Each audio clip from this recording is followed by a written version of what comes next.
Here we go, boys. Little update. Got some seats built.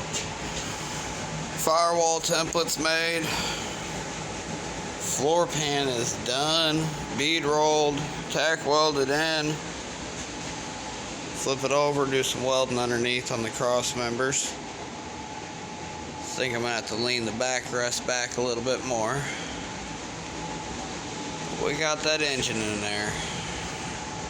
Had to sacrifice a little bit of seating room. Pulled the pull string start off, recoil start. Got that air filter fitting in there. And then the torque converter, that was the other fitment. I had to fit both them in there. Two widest points of the motor had to be right at your feet. Only other option would have been to take that transmission there and shoved her out back there, ran the chain up forward to a jack shaft and over. Seemed like an awful lot of work. I'm hauling kids around.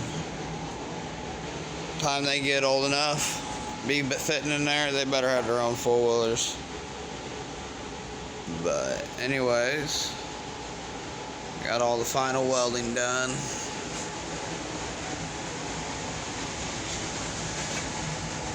Rear pan's in there. Just using some 22 gauge for the floor. And I'll show you out a sheet of 18 gauge for the dump bed. Got another sheet over here, that 22 gauge. It rolls pretty good in the bead roller. Some templates made out there. Those are for down in there. But yeah, slowly but surely getting at it. Got a little cold out, so I had to bring some firewood in. Gotta keep her warm. But it's going along. Next, I'll come up here, get the front firewall foot plate put in. Call it a firewall, but it ain't no firewall. It's just gonna be a foot plate. And then figure out where my steering's gonna go, dash, all that good stuff. That's not going to be too extravagant, but I got a little bit of room there for a dash and not a lot of room down there for a brake pedal, so that's going to be the fun part. I got all that wheel well there, and probably wish I would have showed the wheels forward a little bit more, but that's too late to go there, and we'll just have to work around it. That's the joys of doing it for yourself, and you know, it's yours when it's done.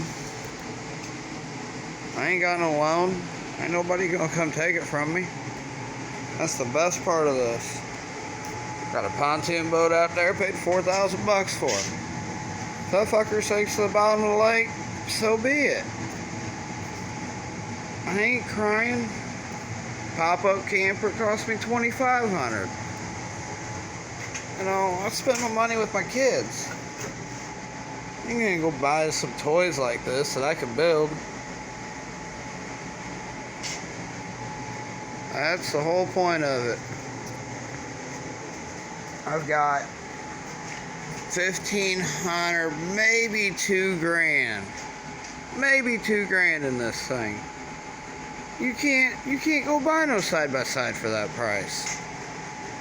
So that's the whole point in us doing it myself. You know, I just try to let people know, you know, what you can do. We'll see how this Predator does on this one. The other one out back, it needs a different transfer case. It really does. It needs this one. But I was a little greedy and told them that, well, this one's hauling a little bit more around, so it needs a better one. But I'm on the lookout for another Polaris transfer case. Belt to chain drive, that was perfect. So, but yeah,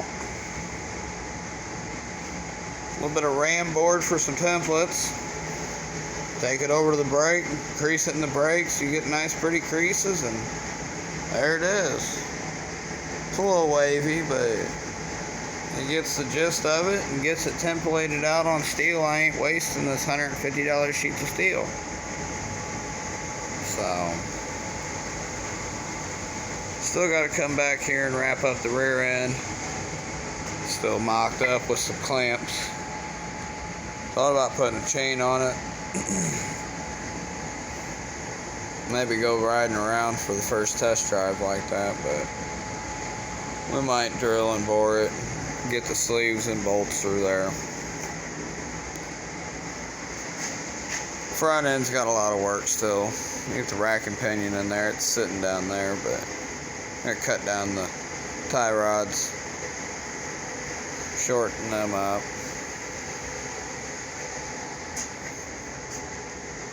Yeah, she's coming along. Give you guys a peek at that one again. We just bought it cheap. I think this one costs 150 bucks on Amazon or eBay. A little transfer case. It's just got a forward and reverse. Oh, let's see if we can get in here with the light the way it is. Oh yeah, you can see that little guy right there. The cable's going to it. It's just a forward reverse with a 40 series slit on it. No modifications needed to make it work. I say that, but have to make your own slide plate down there so you can find the right belt tension. And then finding the right size belt, that's the second one that's been an issue.